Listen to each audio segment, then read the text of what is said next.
Bonjour, j'espère que tout va bien. On se retrouve aujourd'hui pour le bilan mensuel de mes investissements sur les plateformes de peer-to-peer sur lesquelles j'investis. Donc le bilan du mois de novembre 2024. Comme d'habitude, j'ai classé toutes les plateformes dans ce tableau de la 20e place, celle qui aura le moins bien performé, à la première place, celle qui aura le mieux performé. Donc on va aller expliquer un peu le tableau et en même temps on prendra comme exemple Bondora, donc qui est à la 20e place, donc classement 20e place. Plateforme, donc le nom des plateformes, ici Bondora. Flat tax, dans cette colonne, j'indique si oui ou non il y a un prélèvement à la source sur chacune des plateformes.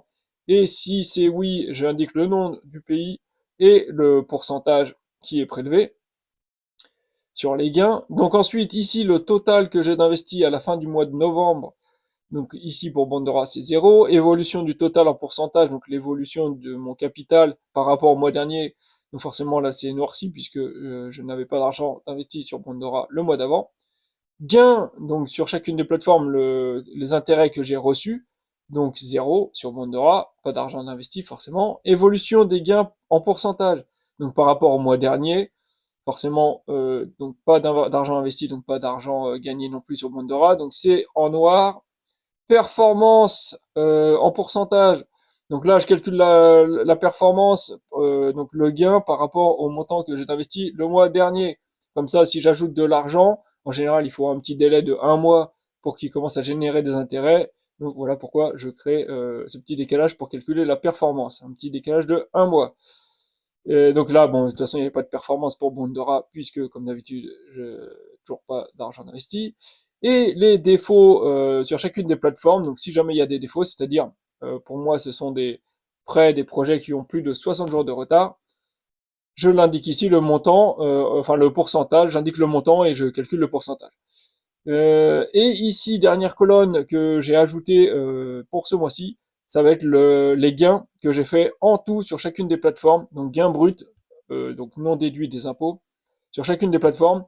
Et là, c'est tout gain cumulé, hein, et les intérêts et éventuellement bonus XY qu'on peut obtenir sur les plateformes en général.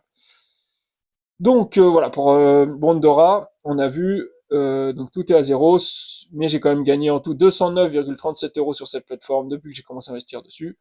Et dernière chose, c'est quand là on voit une case rose ou violette sur le nom d'une plateforme, c'est que le gain en tout que j'ai reçu sur cette plateforme, tout cumulé, est supérieur au montant total que j'ai d'investi sur la plateforme. Donc dit d'une autre manière, c'est que j'ai sorti tout mon capital et soit j'ai que les intérêts qui travaillent, soit j'ai carrément tout retiré et j'ai sauvé 100% de mes gains de la plateforme.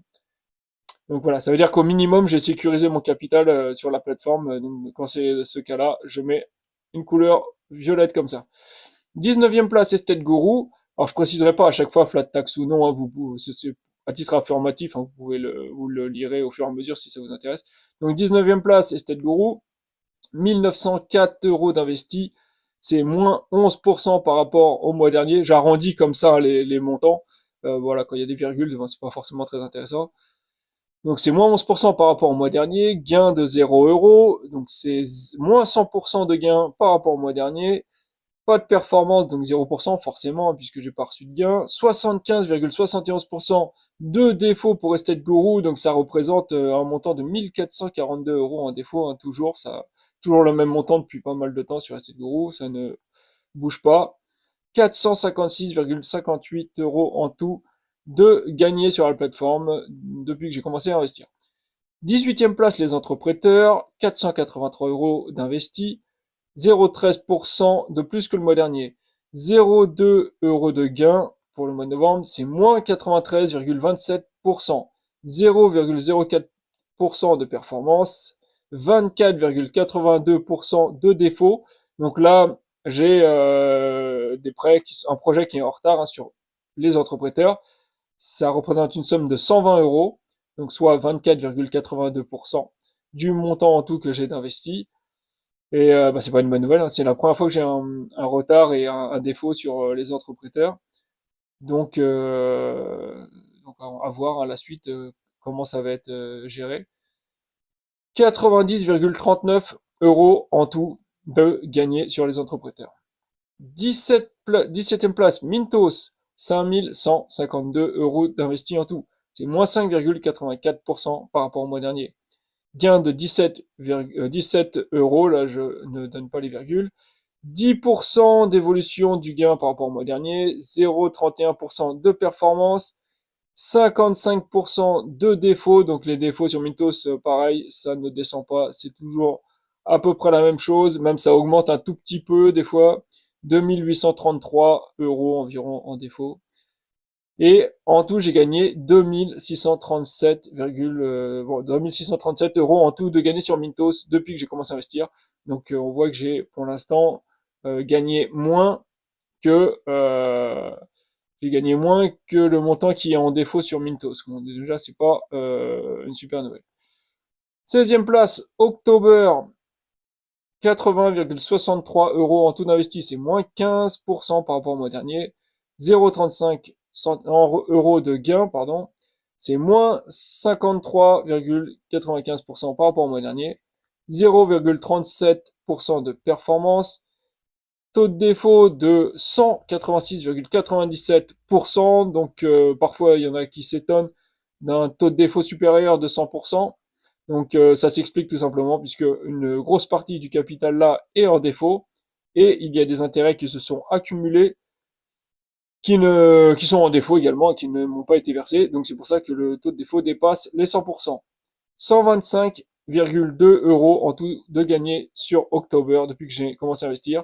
Donc on voit que j'ai gagné plus que ce qui me reste d'investi sur la plateforme. Donc ça veut dire que j'ai sauvé mon capital et il n'y a plus que des intérêts qui travaillent. Donc c'est déjà une bonne chose. 15e place, Twino, 859 euros en tout d'investi, c'est moins 6% par rapport au mois dernier. 4,16 euros de gain, c'est moins 19% par rapport au mois dernier. 0,45% de performance, 6,86% de défaut. Donc là, c'est un taux de défaut très bas sur Twino.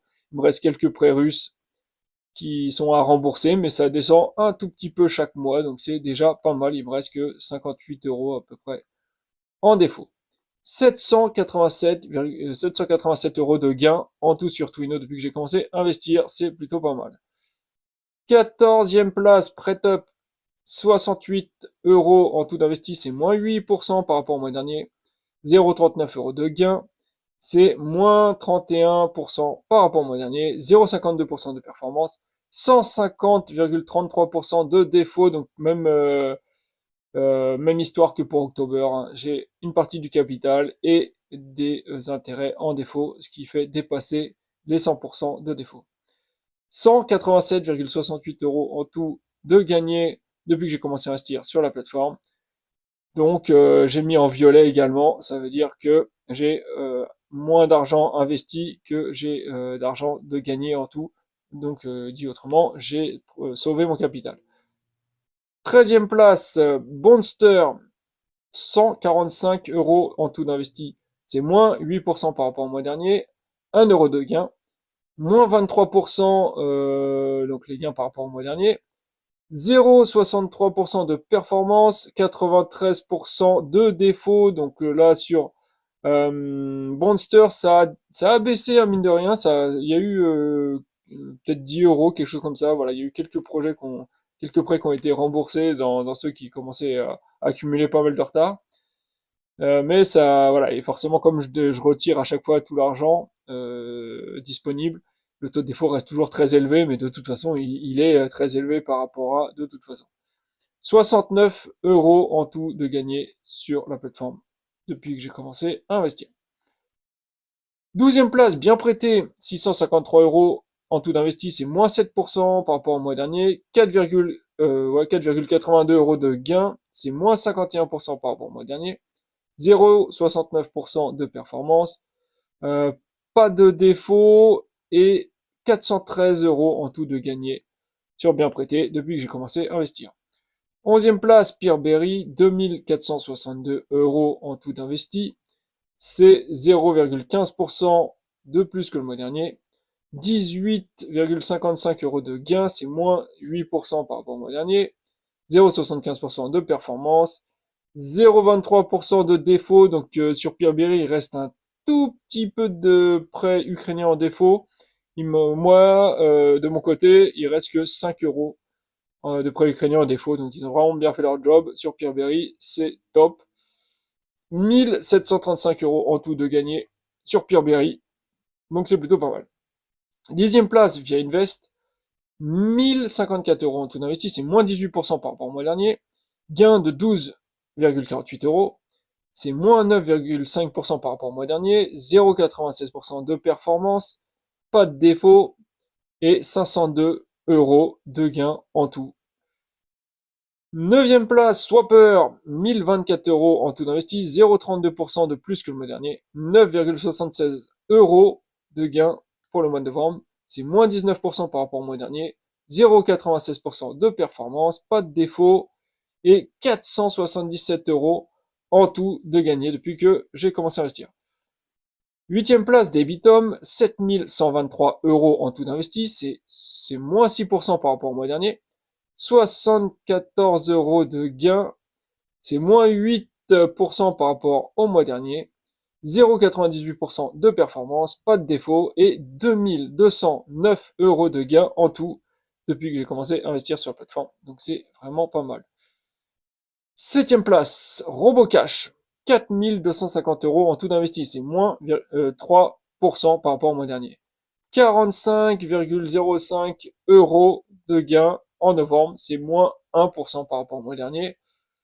Performance de 1%, pas de défaut, et 2984 euros en tout de gagné depuis que j'ai commencé à investir. Donc sur Robocash, et j'ai noté ici première place, deuxième place, enfin premier plus gros gain, deuxième plus gros gain. Donc ici là on a côte à côte les deux plateformes qui m'ont rapporté le plus d'argent ce mois-ci, donc en termes de montant. Ici donc Debitum 74 euros et Robocash 45. On a en 6e place Esketit 1263 euros en tout d'investi. C'est moins 25% par rapport au mois dernier. 17 euros de gain. C'est 59% de plus par rapport au mois dernier. 1% de performance. Pas de défaut. Et 445 euros en tout de gain depuis que j'ai commencé à investir sur la plateforme. 5e place, c'est Crowdpeer. 1457 euros en tout d'investi. C'est moins 23% par rapport au mois dernier. 20,9 euros de gain. C'est 50% de plus que le mois dernier. 1% de performance, pas de défaut, et 460 euros en tout de gagné depuis que j'ai commencé à investir sur la plateforme. J'ai indiqué que c'est le 3e plus gros gain ce mois-ci que j'ai fait, donc grâce à Crowdpeer, 20 euros. 4e place, l'Undermarket. Alors là, ça fait longtemps que l'Undermarket n'avait pas été bien classé, que j'avais pas eu des bonnes performances par rapport aux autres plateformes sur l'Undermarket. Donc là, comme d'habitude, je rappelle que l'Undermarket maintenant, ils ont fait une nouvelle plateforme, l'Undermarket 2.0, et au fur et à mesure que l'argent est remboursé de l'Undermarket 1.0, il est basculé sur l'Undermarket 2.0, j'imagine jusqu'à remboursement complet et ensuite suppression de la plateforme de version 1.0. 862 euros en tout d'investi, c'est donc deux plateformes confondues, c'est moins 9% par rapport au mois dernier, 10 euros, 10,52 euros de gain, c'est 159% de plus que le mois dernier, 1,10% de performance, 64,58% de défaut. Donc on a encore, j'ai 556 euros en défaut sur l'Undermarket. Mais c'est remboursé chaque mois, donc c'est pas si mal que ça pour le moment. Et j'ai en tout gagné 1076 euros sur l'Undermarket. Donc les gains que j'ai fait sur l'Undermarket sont supérieurs au capital qu'il me reste d'investi. Donc j'ai finalement sécurisé mon capital sur l'Undermarket. Je n'ai plus que des intérêts qui travaillent. Et j'ai donc mis l'Undermarket dans une case violette ou rose. 3e place, MacClear, 1686 euros en tout d'investi. C'est moins 2% par rapport au mois dernier. 20,72 euros de gain, c'est moins 3% par rapport au mois dernier. 1,19% de performance, pas de défaut, et 1112,6 euros de gains en tout depuis que j'ai commencé à investir sur la plateforme. Donc surtout grâce à voilà, toutes les campagnes de bonus qu'il propose. Deuxième place, c'est Néofinance, 1330 euros en tout investi, c'est 1% de plus que le mois dernier. 16,64 euros de gain, c'est 3% de plus que le mois dernier. 1,26% de performance, pas de défaut, et 177 euros en tout de gain depuis que j'ai commencé à investir sur nos finances. Et en première place, hein, la première brique. Alors là, c'est inédit, il me semble. Hein, j'ai jamais dû voir la première brique au top de la performance hein, dans mes investissements en tout cas.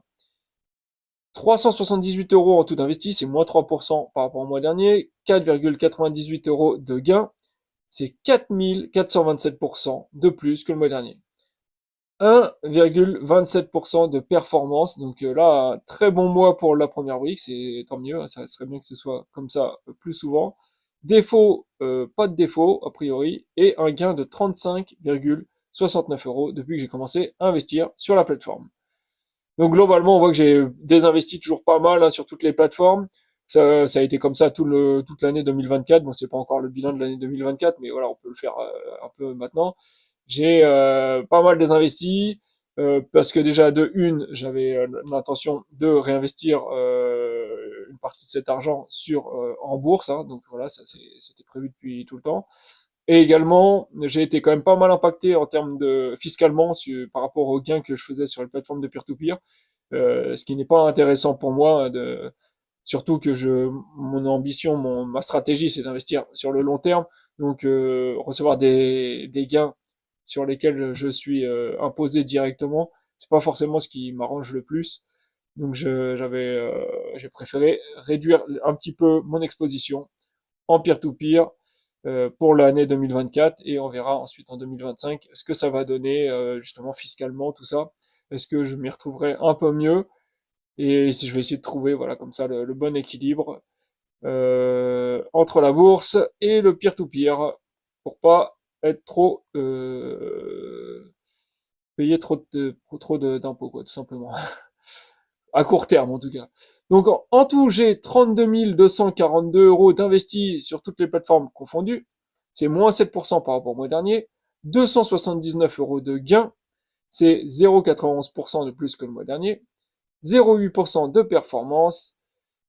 C'est bien. Ensuite, j'ai un taux de défaut de 16,77%. Donc là, par contre, le taux de défaut est toujours relativement élevé. Bien que l'undermarket m'ait remboursé encore un peu d'argent, Peerberry, ils ont bientôt terminé. Bonster, il y a eu un tout petit peu de remboursement très léger. Twino, c'est pareil, le taux de défaut diminue un petit peu à chaque fois. Mais même October, ils ont fait pas mal de remboursements là. Finalement, dernièrement, c'était plutôt pas mal. Mais malheureusement, comme le plus gros de mes défauts, c'est sur deux plateformes, Mintos et StateGuru, et que là, par contre, ces deux plateformes-là, il ne se passe absolument rien en termes de remboursement. Du coup, mon taux de défaut, pour l'instant, ne va pas vraiment descendre tant que Mintos et StateGuru ne font pas quelque chose. Je sais pas. Donc 5400 euros en tout en défaut, ce qui représente 16% par rapport à mon capital total investi. Et au niveau de mon gain total, donc depuis le tout début de mes investissements en peer-to-peer, tout cumulé, un bonus, etc., tout ce qu'on peut obtenir en gain sur les plateformes de peer-to-peer, et hors impôt, je suis à 16 195 euros de gain. Donc c'est quand même pas mal du tout. C'est juste dommage que voilà, moins les impôts, ça fait quand même bien mal. Et surtout moins le taux de défaut en plus. Voilà. Bref, ceci étant dit, si vous avez des questions, n'hésitez pas dans les commentaires, je répondrai rapidement en général. Et sinon, je vous dis à une prochaine vidéo. Ciao!